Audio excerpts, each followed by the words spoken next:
Bienvenidos, bienvenidas. Soy José Alberto Tejada presentando el informativo Nuestra Gente, programa institucional del Canal 2. El día de hoy vamos a abordar el tema desde la mirada constitucional sobre la crisis que vivimos en Colombia. Ojalá tuviéramos el tiempo suficiente para abarcar todo lo que significa la crisis en Colombia. Pero hoy nos acompaña en este programa el doctor Juan Sebastián Perilla. Es un abogado constitucionalista, docente universitario. Doctor, buenos días. Gracias por la invitación. Gracias. Doctor, ¿usted de dónde es? Bueno, yo soy bogotano, aunque tengo ascendencia por parte de mi mamá de Boyacá, por eso los cachetes un poquito rojos, y mi papá tiene ascendencia paisa, así que por eso me escuchan un poquito de ese C o la S. Ya, perfecto. Doctor, ¿desde cuándo es usted docente universitario? Ya hace 15 años. Toda la vida he sido profe de universidad. Incluso desde que me gradué en la universidad de abogado empecé a ser profe auxiliar, luego fui ascendiendo y bueno, ya estoy dando clase de derecho en diferentes contextos, desde pregrado con los estudiantes que quieren ser abogados hasta ya los abogados en especialización y posgrados en general. Perfecto. Doctor, hay algo que ha sido muy llamativo en sus redes sociales. Usted hizo una manifestación en una nota que publica, que ahora más adelante vamos a hablar del contenido de su nota, pero usted hizo una manifestación, usted dijo, yo no soy ni de derecha ni de izquierda, y calificó eso de ridículo. ¿Puede explicarme un poco de eso? ¿Podemos explicarle a la gente un poco de eso? Claro, es que el origen de la izquierda y la derecha es un origen histórico y lo vamos a hacer súper rápido. Lo que sucede es que después de la Revolución Francesa, que tumban al rey Luis XVI por allá en Francia, pues suben unos sujetos que eran los comerciantes y los mercaderes suben al poder y a partir de ese momento se empiezan a considerar como burgueses. Y luego estos burgueses van a compartir el poder con la nobleza que se llama aristócratas. Y los aristócratas y los burgueses no se soportaban como en el Congreso, digamos, eso era como una asamblea que creaban leyes y no se soportaban, entonces los burgueses decían que los aristócratas eran muy estirados, los aristócratas decían que los burgueses eran como levantados, una cosa así, y entonces el presidente de la asamblea dijo, un momento, los burgueses se sientan a la izquierda y los aristócratas a la derecha, para que no tengan ningún tipo de relación y podamos empezar a hacer la ley y trabajar. Así que los burgueses se identificaron con el color rojo porque habían derramado su sangre para llegar al poder, los aristócratas con el color azul porque la sangre que no se ha derramado se ve como azul. Ahí crea la bandera de Francia donde a un lado es roja, al otro lado azul, en la mitad blanca, y eso curiosamente y es muy tierno porque nosotros lo cogimos en Colombia, lo trajimos. Por allá de tiempo atrás creamos el Partido Liberal y el Conservador, uno de derecha, uno de izquierda, y hoy seguimos hablando de izquierda y derecha, siendo que simplemente era posición donde se sentaba un sujeto u otro sujeto para crear las leyes porque no se aguantaban entre ellos. Así que seguir hablando de izquierda y derecha para un profe de constitucional es un tanto ridículo porque tiene un fundamento histórico que en la actualidad pues nada tiene que ver. Bueno, doctor, algo para reconocer distinto al formato en el que vivimos, en una polarización desde el discurso, ¿no? Porque desde el discurso nos califica y nos divide. Colombia... Claro, y es que el gran problema de dividir, y que aquí lo interrumpí, pero como profe me gusta hablar, pero lo que pasa es que el hecho de polarizar, y esa fue una estrategia histórica, es que si usted polariza, es más fácil ganar el poder y manejar el poder. Porque si usted polariza y genera dos, digamos, vertientes únicas, la gente no vota por el mejor, sino que vota por el menos peor.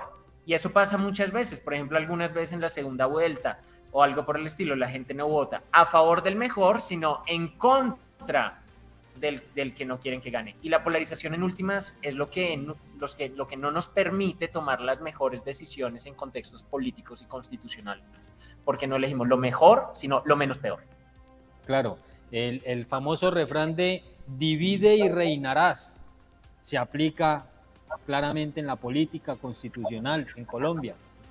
Doctor, el país entero está siguiendo muy de cerca un juicio que ha sido público, que yo voy a hacer una comparación un poco folclórica sobre los mismos comentarios de distintas voces.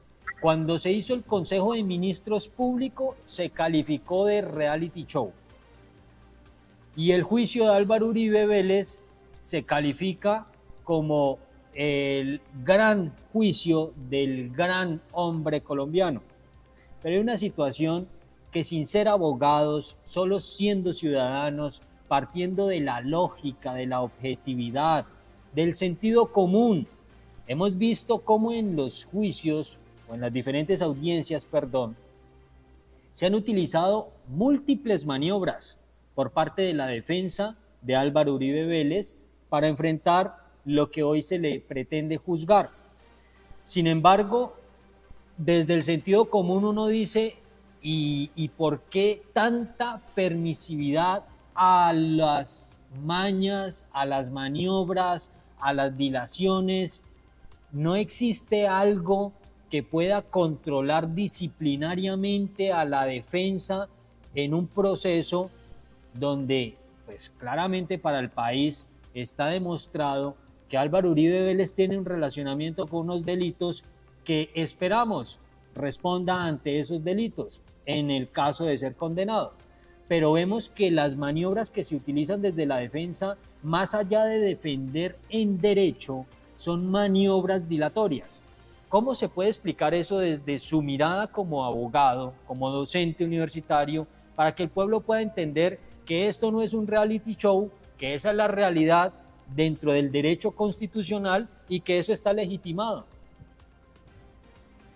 Claro, lo primero que debemos tener en cuenta es que, en últimas, todas esas estrategias dilatorias se dan gracias a que los congresistas han creado leyes que las permiten. O sea, la responsabilidad inicial no es propiamente de los abogados, porque los abogados en últimas cumplen la ley y actúan y están actuando en el marco de la ley. La gran problemática que tenemos es que nosotros tenemos un Congreso de la República y un legislador tradicional que hace normas que permiten las dilaciones, que permiten las prescripciones, que permiten que la gente utilice a su favor determinadas estrategias que ellos van formulando, y ahí es el origen de los problemas.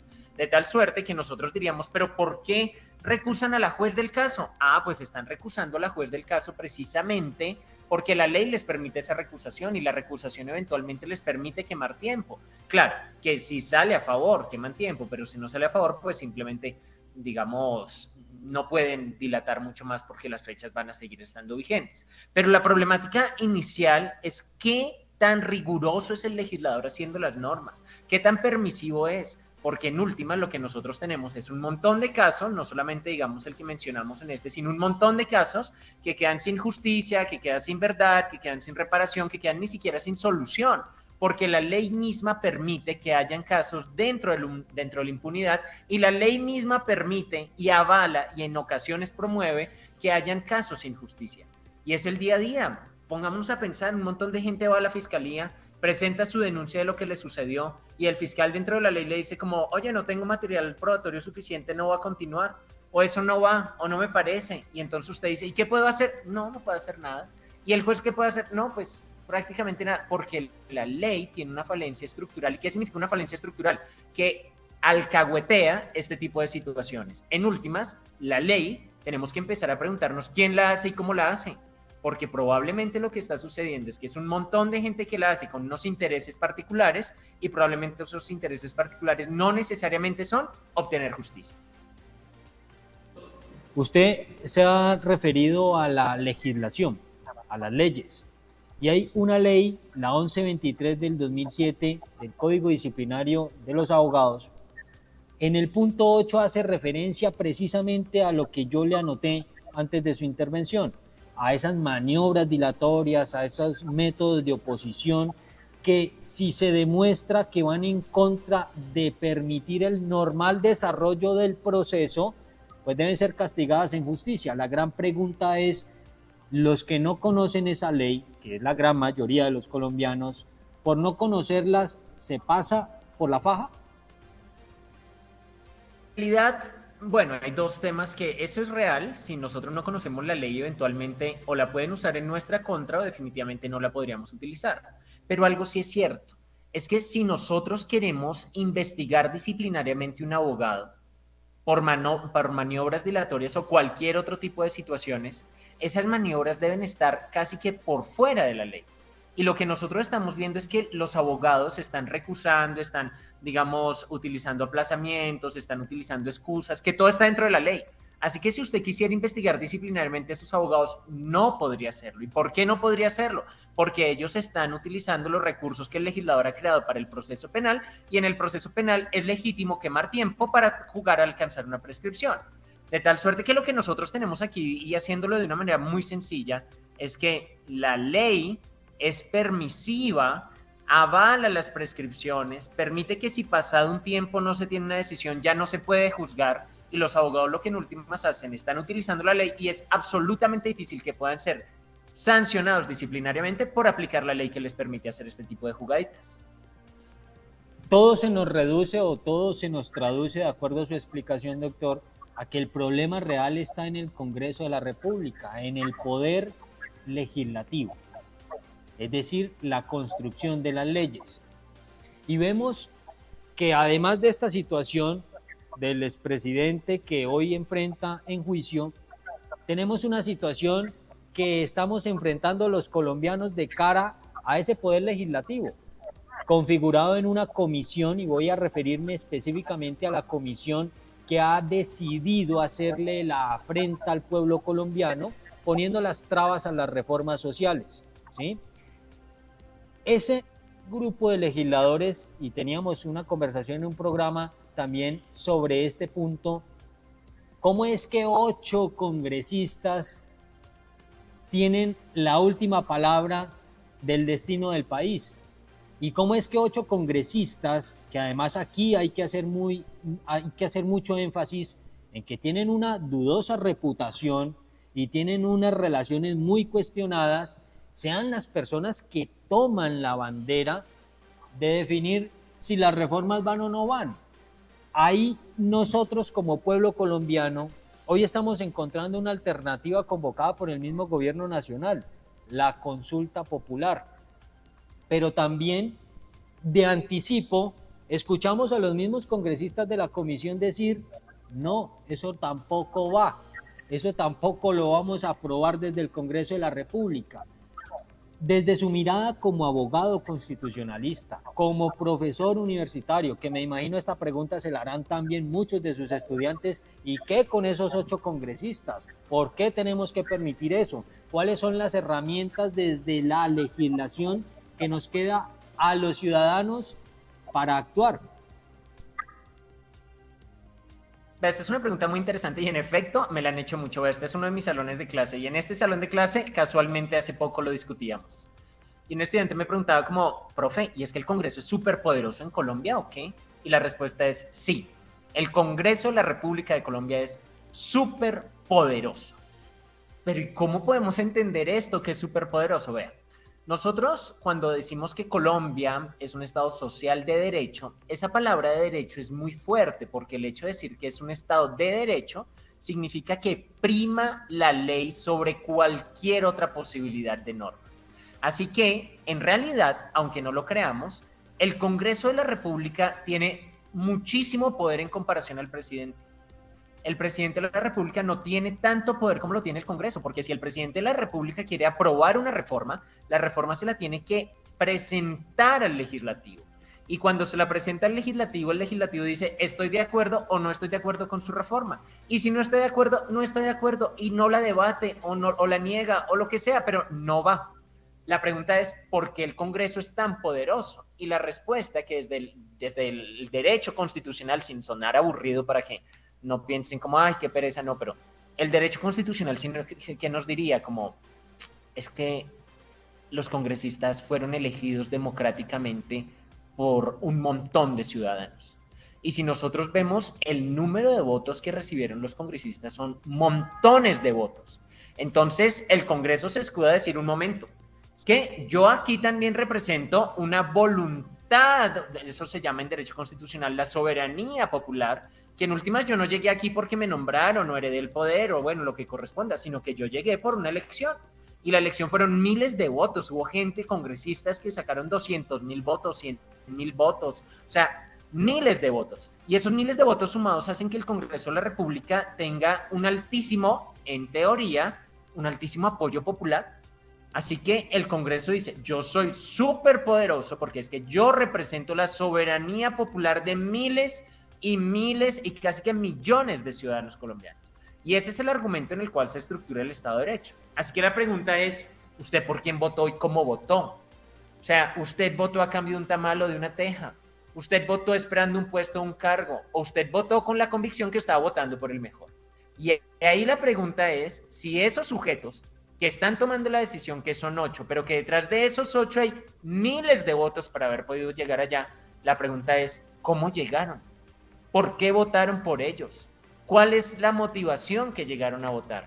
Y ahí también la pregunta es, si el Congreso es superpoderoso, ¿por qué le prestamos más atención a la elección del presidente de la República que al mismo Congreso? Porque mucha gente ni siquiera se levanta a votar el día de las elecciones de Congreso. Quizás le interesan más las de presidencia, siendo que lo más poderoso no es el presidente, sino que el Congreso mismo. Gracias por esa explicación tan clara, profe, porque es necesario que el pueblo entienda lo que usted acaba de enfatizar. La elección de foco del pueblo colombiano debe ser el Congreso de la República y no el presidente de la República. Completamente de acuerdo con su apreciación, porque entonces el resultado de lo que tenemos hoy en el Congreso de la República es producto de desconocer que el foco debe ser el Congreso de la República. Fíjese usted, Efraín Cepeda, que es el presidente del Senado, pues reelegido y reelegido y reelegido y reelegido y pretenderá seguir siendo reelegido. La gran pregunta es, ¿cómo ante la instancia ejecutiva el presidente de la República hoy no puede ser reelegido? Un Congreso de la República está atornillado y además de alguna manera con la vigencia y la venia de que pueda desarrollar trabajo de proselitismo político, campaña propia, mientras ejerce su periodo congresional para hacerse reelegir en las próximas elecciones.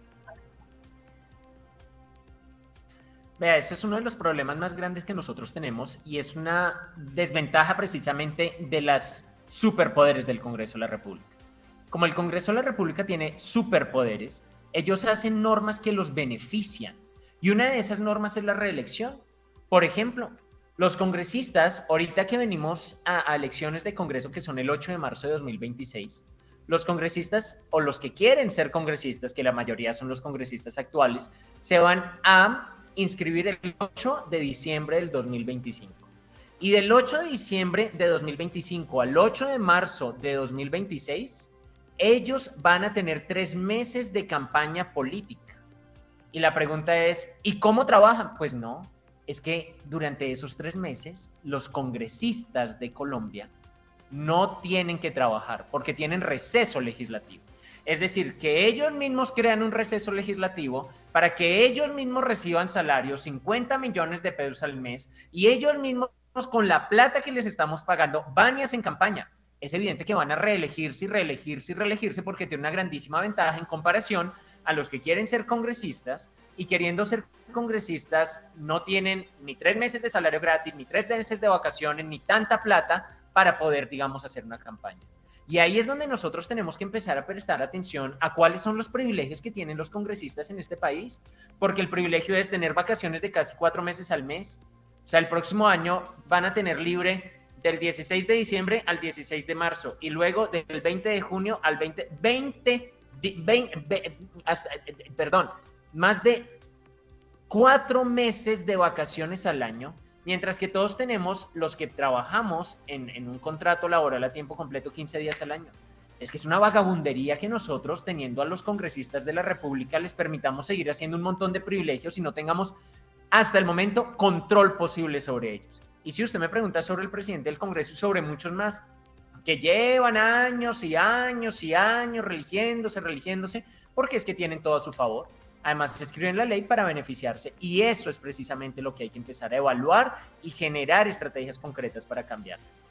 Doctor, esto sin duda nos permite conectarnos con la historia de indignación que el pueblo ha venido demostrando desde el 2021.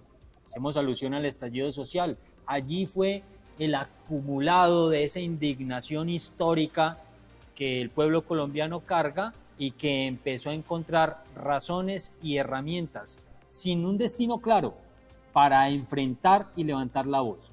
Hoy nosotros estamos enfrentando un Congreso de la República que se opone a la reforma laboral, que se opone a la reforma a la salud, pero vemos por el otro lado, cuando la reforma laboral tiene unos beneficios para el trabajador, pero vemos por el otro lado que ellos no quieren debatir bajarse los salarios de los congresistas de la República, que están utilizando una cantidad de maniobras, porque son muy ágiles para utilizar maniobras, para que no se dé el debate y para que esto sin duda pase al olvido, se archive esa posibilidad de discutir el salario de los congresistas. No es posible que en el país que ellos tengan la condición de ser elegidos popularmente, y como usted lo ha dicho, eso en Constitución se llama soberanía. Ellos están representando al pueblo colombiano que los eligió, pero pagándoseles una millonada de dinero, como usted lo menciona, con una cantidad de privilegios que ellos ni siquiera con esos privilegios están otorgándole un beneficio al pueblo real que es al que se están debiendo ellos en su curul. Nosotros como colombianos, ante esa dificultad, ante esas trabas, ante esa realidad que hasta gobiernos anteriores era escondida, porque hoy todo ha salido casi que al desnudo, espiritualmente, energéticamente, políticamente, institucionalmente. Hay una cantidad de procesos que todos van en sincronía de buscar que haya una revelación de la verdad. Y aquí estamos entonces encontrando una revelación de la verdad que no habíamos visto antes. Estamos entendiendo cómo funciona el Congreso de la República, cómo funcionan los congresistas y cómo se acostumbraron a atacar al pueblo. Vemos el caso del contrabando. El contrabando es el escándalo mayúsculo que tiene el país. El país tiene un escándalo donde está permeado el contrabando en todas las institucionalidades, pasando por los congresistas de la República. La gran pregunta es, ¿el camino que le queda al pueblo colombiano es una consulta popular? Bueno, muy bien. La pregunta de la consulta popular la podemos sistematizar primero respondiendo ¿para qué es una consulta popular? ¿Cierto? Vea, nosotros en Colombia tenemos muchos mecanismos de participación, pero los diferentes mecanismos de participación tienen diferentes objetivos y diferentes posibilidades para ser materializados. La consulta popular es diferente al plebiscito. Por ejemplo, Santos, cuando hizo el plebiscito de la paz, era un plebiscito, no una consulta popular. El plebiscito gira en torno a que el Ejecutivo formule una pregunta sobre una decisión que debe tomar el Ejecutivo. O sea que en ese momento el presidente quería preguntar si estaban o no de acuerdo con firmar. Entonces, es como una sugerencia sobre una decisión que toma el Ejecutivo. Ya una consulta popular es una sugerencia obligatoria sobre una norma que tiene que aprobarse, pero debe ser una norma puntual. Son normas puntuales y preguntas específicas. Ahí fue cuando se hizo la consulta anticorrupción hace un par de años también. En la consulta anticorrupción no se puede meter en la consulta un texto de una ley completa, o sea, no se puede poner una reforma laboral a la salud. No, para eso no es la consulta. La consulta es para preguntar temas muy específicos que quieren que se vuelvan norma. Entonces uno puede preguntar, en ese momento, ¿quiere que los contratos estatales tengan pliegos tipo? Eventualmente usted podría preguntar, ¿quiere que se generen una norma de delito sobre tal tema? Bueno, y son temas puntuales del nivel de la ley, pero la consulta popular no sirve para crear articulados grandes. sea que si a mí me pregunta, ¿la consulta popular sirve para aprobar la reforma a la salud o la reforma laboral? La respuesta es definitivamente no. Y no porque no es la vía para aprobar normas con articulados.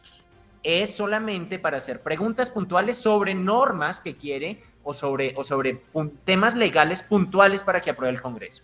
El plebiscito entonces es para acciones del Ejecutivo. La consulta popular es para preguntas específicas para el Congreso. Ya, si se quisiera aprobar la reforma laboral o la reforma a la salud del gobierno, la vía son dos. La primera, los proyectos de ley. El Ejecutivo puede presentar ante el Congreso de la República proyectos de ley que son conjunto de artículos, o sea, varios temas, no temas puntuales como la consulta popular, sino varios temas, varios. Y si no lo quiere hacer el Ejecutivo, o sea, si el Ejecutivo no quiere plantear la reforma, lo puede hacer la población, los ciudadanos. ¿Y cómo se hace? A través de algo que se denomina la iniciativa popular. La iniciativa popular es exactamente igual que si el presidente presentara ante el Congreso un proyecto de ley, pero nosotros redactamos como ciudadanos el proyecto de ley, o sea, varios artículos. Si nosotros queremos una reforma a la salud, una reforma laboral, nosotros como ciudadanos redactamos hartos artículos y recogemos firmas. Y producto de esas firmas se presenta ese proyecto, digamos, de iniciativa popular ante el Congreso de la República. Entonces, tenemos 4 mecanismos de participación básica. El plebiscito, decisiones del Ejecutivo, no aplica para las reformas. Segundo, consulta popular, preguntas muy específicas para que apruebe el Congreso de la República. No es para las reformas, porque las reformas son un conjunto de articulados grandes. ¿Qué debería hacer el Ejecutivo? O un proyecto de ley, que fue lo que ya hizo, y lo negaron o lo archivaron, un proyecto de ley, o si lo quiere hacer de una perspectiva popular, tiene que recoger firmas para que las personas, recogiendo firmas, presenten un proyecto articulado. Y esas son las maneras en que se tienen para aprobar proyectos de ley, como lo pueden ser las reformas a la salud, de la reforma laboral, que en este momento, digamos, el Congreso ha negado. Si se quiere volver a presentar, se vuelve a presentar, pero la vía no es la consulta popular, porque la consulta popular es para temas muy específicos y no para reformas completas. De acuerdo a esta explicación tan clara, doctor, ¿para qué la consulta popular promovida por el gobierno nacional? Esa es una pregunta que nos hacemos la mayoría de profes que nos gusta el derecho constitucional.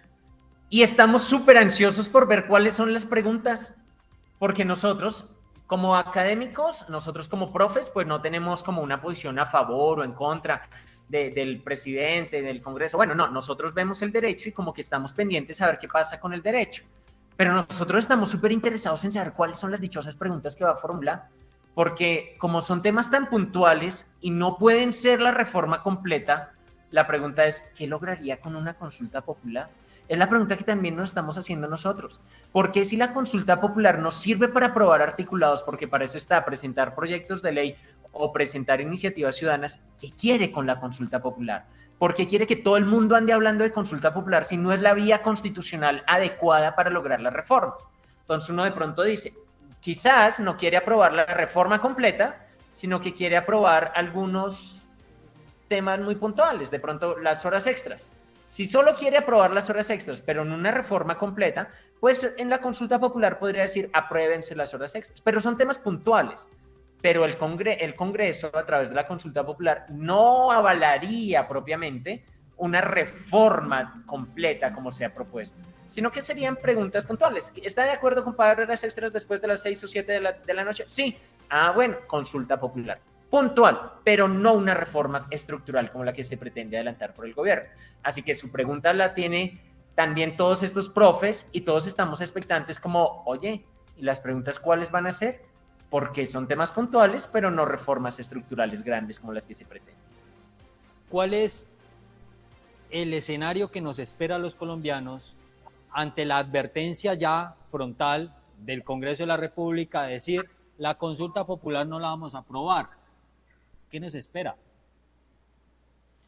Bueno, lo que sí es cierto es que el presidente de la República, cuando formula una consulta popular, debe tener aval del Congreso de la República. y debe tener un aval del Congreso de la República porque, repito, el Congreso de la República no es falso, millones de votos que hay detrás de esos sujetos. Pero ¿usted está a favor o en contra del Congreso de la República? No, yo estoy intentando ser lo más objetivo posible desde el derecho constitucional, como profe objetivo. Así que si el Congreso recibiera una consulta popular de parte del presidente, el presidente tiene un problema gravísimo en el Congreso. El presidente ya no tiene mayorías, pero sí las tuvo. El presidente Petro a hoy, 2025, no tiene mayorías en el Congreso de la República, pero sí las tuvo iniciando su periodo. Iniciando su periodo, tuvo las mayorías de los congresistas. Los congresistas quisieron, digamos, en una gran mayoría unirse a ese proyecto y tenía las mayorías, tenía los votos de las mayorías del Congreso. Pero el presidente de la República, y siendo muy objetivo con ello, a hoy no las tiene. Las razones son muchas. Las razones son muchas para que no las tenga hoy. Incluso las mismas decisiones del mismo gobierno.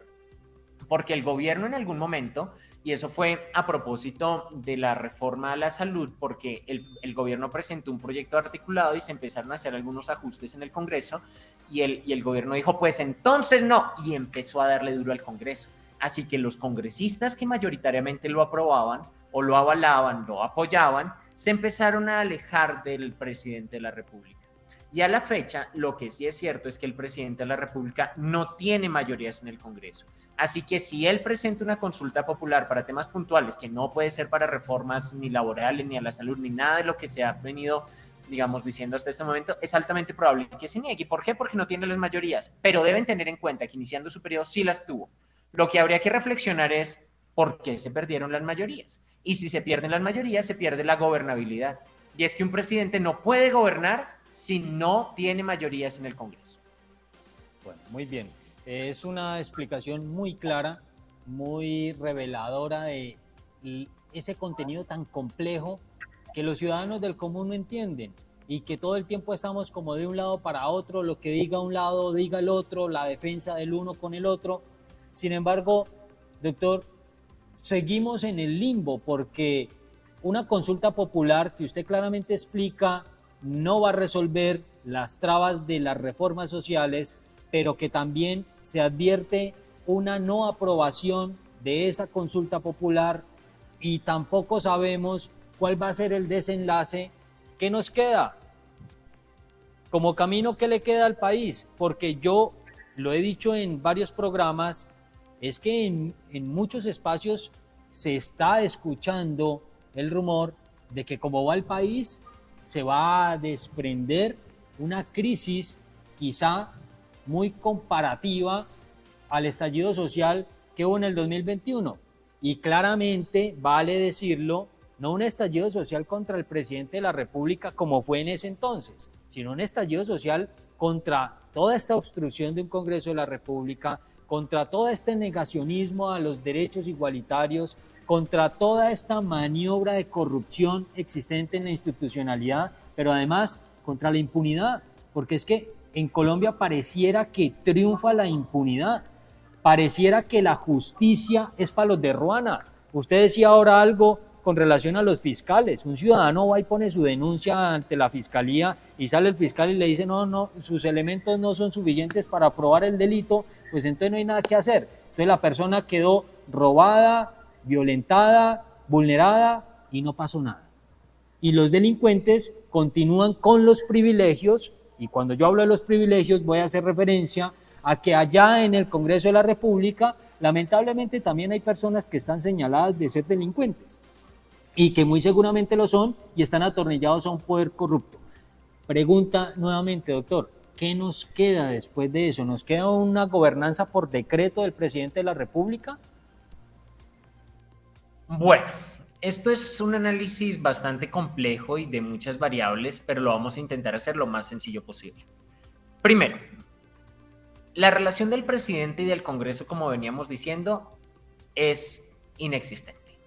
No tiene las mayorías. Así que si nosotros quisiéramos hablar desde esa perspectiva, el presidente probablemente va a terminar su mandato sin haber cumplido las reformas que propuso, porque no tiene mayorías y no tiene gobernabilidad. Y eso es un panorama bastante complejo.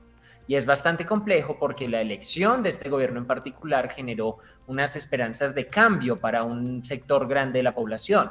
Y el sector grande de la población puede empezar a decir qué es lo que pasó, que no se cumplieron todas las promesas de campaña y de cambio que se habían dado. Y la pregunta no es solamente un responsable, porque la responsabilidad no puede ser solamente del Congreso o del presidente, eso es del Estado, porque una vez que son elegidos todos estos sujetos, es el Estado mismo el que está de cara al ciudadano. Yo no le puedo decir como jefe del Estado, si yo soy presidente, yo no le puedo decir como jefe de Estado a la gente que votó por mí, es que eso es culpa del mismo Estado, porque es que es el jefe de Estado. Y el Estado es un conjunto de instituciones. Y para eso hay que gestionar las instituciones. Entonces yo no puedo, siendo parte del Estado, empezar a decir, no, es que esta es culpa de este, o esta es culpa de este, esta es culpa de este, porque eso no tiene presentación.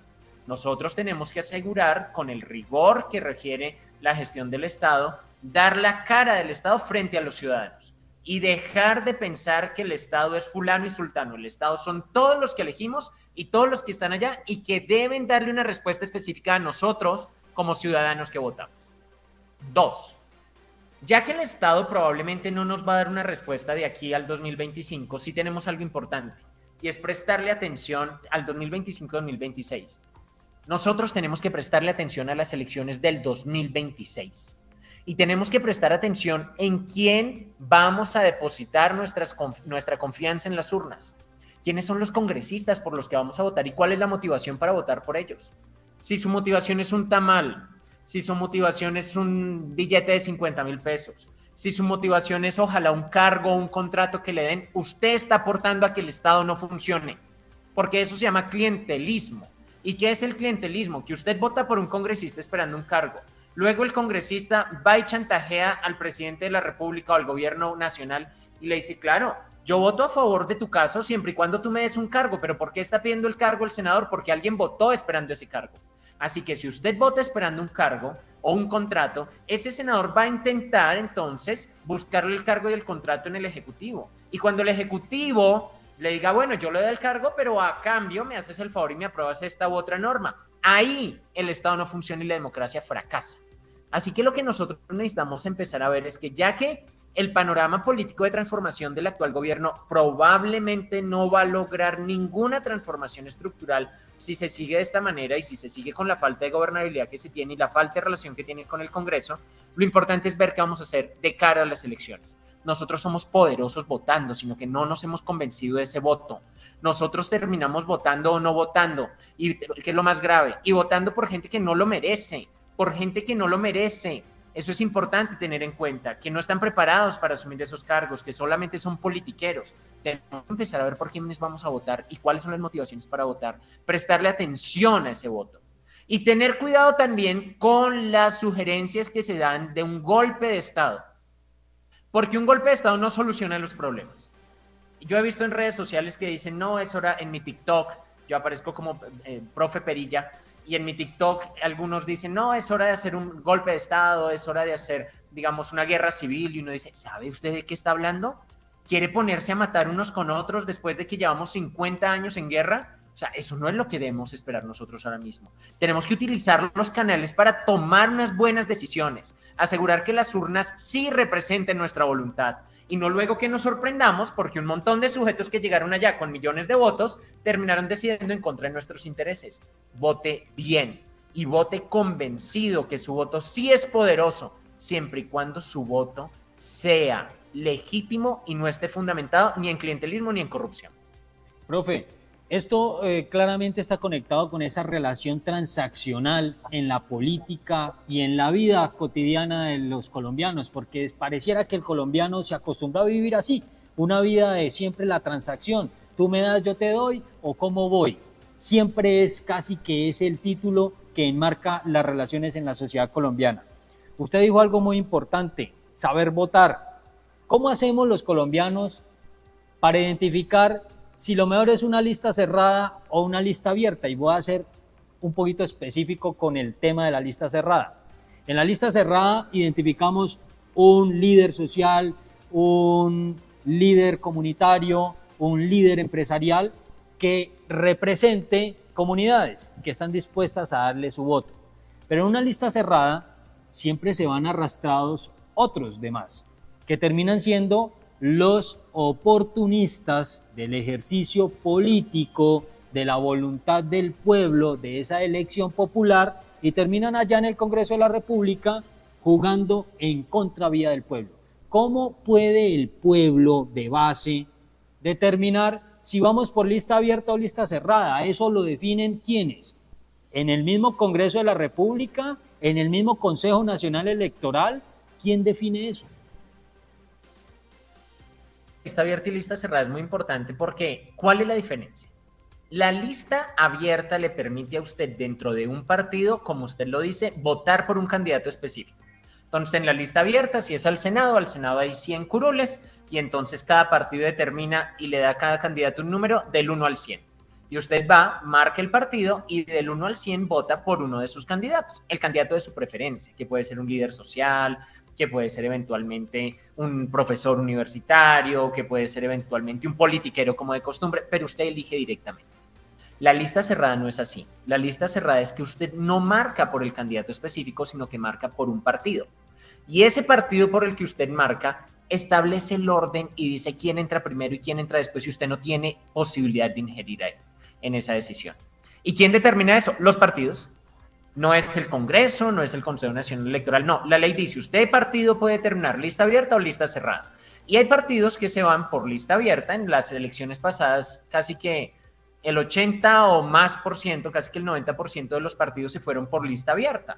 Y dijeron, miren, los ciudadanos pueden elegir entre estos candidatos por lista abierta. Y una poquita parte de los partidos se fueron por lista cerrada. Partidos que utilizaron lista cerrada en el 2022, el pacto histórico que digamos del cual surge el actual gobierno, Fuerza Ciudadana, que no pasó el umbral, Nuevo Liberalismo, que no pasó el umbral. De resto, todos los partidos se fueron por lista abierta y la gente tuvo la oportunidad de elegir. Entonces empecemos. El Partido Verde, que era Centro Esperanza, lista abierta. El Partido Centro Democrático, lista abierta. Cambio Radical, lista abierta. Liberal, lista abierta. Todos los partidos se fueron por lista abierta, salvo el Pacto Histórico, Fuerza Ciudadana y Nuevo Liberalismo. La pregunta es, ¿qué es más conveniente? ¿Poder votar por el candidato que yo quiera o simplemente que me impongan un orden de candidatos? Y ese es el debate que debemos hacer. Si me pregunta, a mí personalmente me gusta elegir al candidato. O sea, a mí me gustan las listas abiertas, porque uno puede saber quién es el que quiere apoyar. Pero habrá otra persona que dice, yo confío en el jefe del partido y que el jefe del partido imponga el orden que quiera. Ese es el debate entre lista abierta y cerrada. La forma política tradicional como se la vendieron al pueblo y como el pueblo se la tragó. Podríamos entonces casi que concluir que fue una mala decisión lista cerrada para el pacto histórico, porque al final de cuentas tampoco surtió el efecto que se esperaba, porque lo decimos claramente sobre el pacto histórico en lista cerrada, que el pueblo no conoció quiénes eran los candidatos, pero que al momento de las uvas, es decir, al momento de ganar las elecciones, pues se develaron allí los congresistas que eran elegidos, que venían en la lista, como se habían peleado los puestos o como los había otorgado el mismo jefe del partido. ¿Qué le conviene más a la transparencia del país? Le conviene, evidentemente, saber por quién se vota y no ir con la venda en los ojos, porque una lista cerrada es una venda en los ojos. Digamos, lo interesante es que cuando se hace la lista cerrada, usted sabe el orden de los candidatos, pero no puede influir en el orden. Pero lo que usted sí dice es muy cierto. Hay muchas peleas al interior de los partidos de quién va a estar de primeras y de segundas en una lista cerrada. Hablando del pacto histórico particularmente. Eso era una pelea que yo me acuerdo que habían puesto a una congresista más lejos y luego una actual congresista y luego que ella quería ser segundas o primeras. Y son peleas, ¿por qué? ¿Por qué pelean? Porque es que la lista cerrada van asignando las curules en orden. O sea que si usted lo ponen en una lista de 100, evidentemente nunca va a llegar al Congreso, ¿cierto? Porque es muy difícil que llegue al 100. Pero si usted está de primeras, de segundas, de terceras, tiene más posibilidades y ahí es donde pelean mucho al interior de los partidos. Usted conoce la lista en orden, pero pues usted tiene que decidir usted cuando vaya a votar cómo se siente más cómodo. Si votando por un sujeto específico o votando por un orden que estableció alguien diferente que no es usted. Y ahí es donde usted decide cuál es una mejor decisión. Yo no le puedo decir si es bueno o malo la lista abierta o la lista cerrada, no se lo puedo decir. Pero usted como ciudadano que vota, sí puede saber cómo, pues a mí me gusta más la lista abierta porque elijo exactamente a quien quiero, o a mí me gusta más la lista cerrada porque no me estreso por elegir a alguien, sino simplemente apoyo la decisión del jefe del partido que no me consultó a mí para eso. En definitiva, se podrá concluir que el camino de la lista cerrada queda con una incógnita muy grande porque no surtió el efecto esperado, porque realmente en las mismas listas cerradas hubo infiltrados que jugaron en contravía al pueblo y el pueblo hoy lo sabe. Usted como profesor universitario que me manifestó ahora casi 15 años o más de 15 años como docente universitario, ¿qué opinión tiene respecto a esa postura apolítica que tenía la sociedad colombiana y que hoy se está viendo una población y una sociedad más comprometida con el escenario político y electoral? Bueno, ¿qué le puedo decir yo? Aunque las personas están conociendo un poco más de derecho, personalmente, y digo personalmente porque no he desarrollado ninguna investigación ni nada por el estilo que lo pruebe, pero yo sí encuentro mucho apolítico actualmente y gente que ha perdido la confianza en la democracia. Muchos estudiantes míos de derecho, por ejemplo, me preguntan, yo digo a ti a eso en TikTok la semana pasada porque un estudiante me preguntó, profe, ¿y qué sentido tiene que yo siga estudiando la ley si los que hacen la ley no han terminado la primaria? O sea, hay senadores que al parecer no han terminado, no se han graduado del colegio. Y yo aquí esforzándome en la universidad para leer cosas que hay gente que no se ha estudiado, no ha estudiado para hacer eso. Son debates que yo he visto. También hay personas que dicen, ¿y para qué votar? Mejor no voto o anulo el voto porque todos son iguales. Y yo lo que he visto, que aunque las personas tienen mucho conocimiento en derecho cada vez más, bien, lo cierto es que yo no identifico que haya una motivación política generalizada. Por el contrario, yo veo que hay mucha desilusión en la política. Hay mucha gente que dice, yo voté por tal sujeto al Senado porque me prometió que iba a bajar los salarios de los congresistas. Y es el 2025 que no se hizo. Yo voté por tal sujeto porque me prometió una transformación de tal norma o tal derecho. Es el momento en que no se hizo. Y gran parte de la población, yo estoy viendo que está empezando a ser cada vez más apolítica por falta de confianza en las instituciones. Falta de confianza porque se dan cuenta que su voto es plata, que cada voto a la presidencia son 6,623 pesos que se pagaron en el año 2022. O sea que las personas que se lanzan a la presidencia y muchos de los que son precandidatos hoy lo hacen no porque van a ganar, sino que muchos lo pueden hacer por la reposición de votos, porque se ganan ahí, no sé, 1,000 millones, 2,000 millones, 5,000 millones y aparecen un montón de precandidatos para ganar plata, pero no necesariamente para ganar. Y muchas personas se están sintiendo defraudadas. Y defraudadas porque la política se llena de ilusiones, pero no de respuestas claras. Y yo no veo una población políticamente fuerte en este momento del tema, sino una población generalizadamente defraudada porque aquellos sueños y esperanzas que depositaron en las urnas no ha sido posible que sean realidad. Y en cambio la politiquería sigue estando, los privilegios para los politiqueros siguen estando y la gente en cambio sigue fregada porque no tiene la posibilidad real de ver impactos concretos en sus vidas. Mientras que los congresistas viven bueno, tienen camionetas, tienen tiquetes por el país, la gente sigue pensando en el día a día de cómo va a comer. La gente todavía tiene preocupaciones sobre qué va a pasar y sobre realmente si la política les va a dar una respuesta.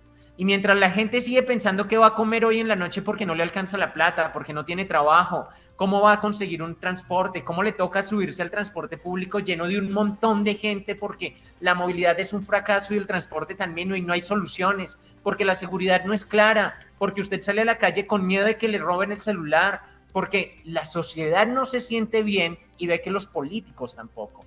Y si no le ponemos rápido un tate quieto a esos privilegios de los politiqueros, probablemente la sociedad cada vez va a estar más desilusionada del tema. Si yo le entiendo su análisis, de acuerdo a su experiencia, a su relacionamiento social, es que ahí es una posición apolítica de la sociedad frente al escenario que tenemos. Y frente a esa situación, usted como docente en Derecho Constitucional, pero también como humano y como una persona que logra interpretar con conocimiento pleno la coyuntura que vivimos y enfrentamos en Colombia, ¿usted guarda la esperanza de que el país tome las riendas de su propio destino? Vea, sí.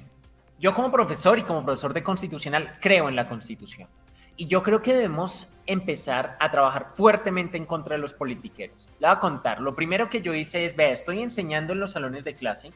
Estoy aquí en el salón de clase porque tengo clase, ¿cierto? Y yo enseño a mis estudiantes, pero dije, no más, yo necesito enseñarle a la gente que conozca la verdad de la política. Y fue cuando me abrí un canal de TikTok y en TikTok me puse Profe Perilla. Y en el Profe Perilla, yo que empecé a hacer, les dije, vea, les voy a hablar de constitución y vamos a ver cuál es el poder del voto, cuál es la realidad de la reposición de votos, por qué hay tanto precandidato. Y yo empecé a enseñar por TikTok y a responder preguntas por TikTok. Y yo creo que ahí nos da esperanza, porque el hecho que nosotros sepamos la verdad de la política y sobre todo la verdad de la politiquería nos da esperanzas. Y tan esperanzas va que en TikTok empezamos a decir, bueno, y si el Congreso es tan poderoso, ¿qué hacemos? ¿Qué hacemos para quitarles todos esos salarios? ¿Qué hacemos para quitarles tanto receso legislativo? ¿Qué hacemos para que nosotros que votamos por ellos, pues no alimentemos un montón de privilegios? Y en TikTok surgió algo increíble y es el último mecanismo de participación que se nos había olvidado hablar, el referendo antiprivilegios de los congresistas. He dejado de último a usted para que habláramos de eso, doctor. Yo se lo había dejado de último este tema para que habláramos de eso porque sé que esa es una propuesta muy impactante y está generando mucha revolución. Continúe. Vea y verá. Es que ya me picó la lengua, pero estamos ahí bien. Mire, la esperanza sí puede ser educarnos y tomar las riendas de este país. No todo está perdido, pero si nosotros seguimos votando mal, está perdido. Hablando de lo de TikTok, empezamos a hablar con mis estudiantes y en TikTok dijimos, óigame, hablemos, ¿qué nos queda por hacer? Y les dije, pues un referendo constitucional. ¿Y qué nos queda? Ponerle fin a los privilegios de los politiqueros. Y nos creamos el referendo antiprivilegios de los congresistas. Y empezamos a dar ideas por TikTok en clase y todos los estudiantes y dijimos, ¿es posible? Claro que es posible. ¿Qué necesitamos para hacer un referendo?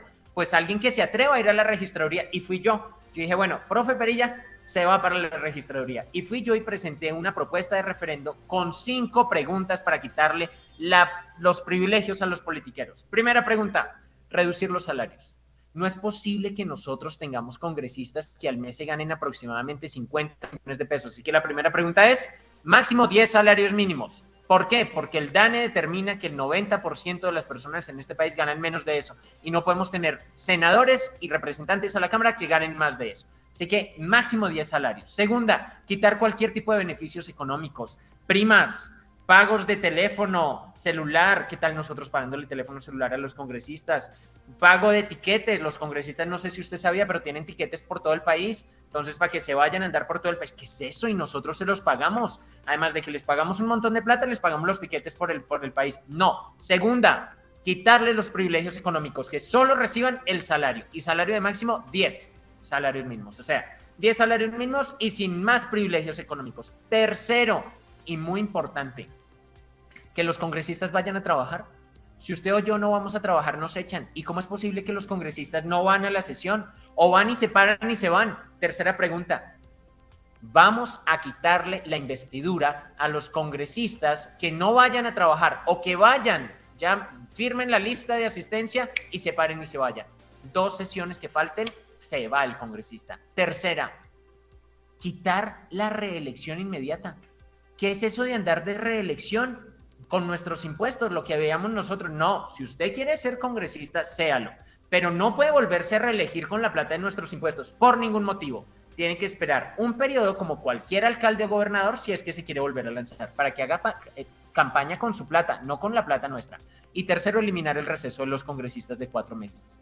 Todos nosotros tenemos máximo 15 días al año, pues 15 días al año también máximo para los congresistas. Así que nosotros con el referendo antiprivilegios, ¿qué queremos? 1, y muy importante, bajar los salarios a máximo 10 salarios mínimos de los congresistas, no más 50 millones de pesos. 2, se acaba la vagabundería de privilegios económicos, no más pago de celular, de gasolina, de camionetas, de etiquetes, no, solo el salario. 3, van a trabajar o los echamos. 4, se acaba la reelección con nuestra plata. Si quieren reelegirse con su plata, así que esperan un periodo. Y 5, y muy importante, vacaciones igual que nosotros. Se acaba la vagabundería de 4 meses de vacaciones al año. Máximo 15 días como cualquier otro colombiano que trabaja honradamente para ganarse la vida. Pues profesor, desde este programa informativo le aplaudimos esa iniciativa construida con sus estudiantes, porque esto es lo que necesita el pueblo colombiano. Necesita líderes que sean capaces de explicar con la verdad las herramientas que tiene el pueblo para tomar sus mejores decisiones. Profe, agradecido por su explicación, por haber participado en este programa. Sin duda es necesario tenerlo a usted invitado en unos próximos programas para que sigamos abriéndole los ojos al pueblo colombiano, para que la gente pueda entender qué es eso de derecho constitucional, cuáles son nuestros derechos y cuál es el poder legítimo que tenemos como pueblo. No, muchas gracias también por la invitación y ojo, estén pendientes del referendo antiprivilegios. Estamos pendientes que la registraduría en unas 2 semanas nos van a entregar los formularios para recoger las firmas y tenemos 6 meses para recoger 2,5 millones de firmas. Si usted se quiere unir, sígame. En TikTok me llamo Profe Perilla, muy fácil. Y Profe Perilla, únase a esto porque vamos a acabar con los privilegios de tanto politiquero. Muchas gracias por la invitación y siempre encantado de enseñar Derecho Constitucional. Profe, a usted agradecido. Amables televidentes, llegamos al final de este programa. Esperamos una vez más cumplir con nuestro compromiso pedagógico de cara a la coyuntura que vive el país, a las herramientas que nos queda como pueblo, para que usted decida de cara al 2026 de la mejor manera para sus intereses y los de los demás. Buenos días.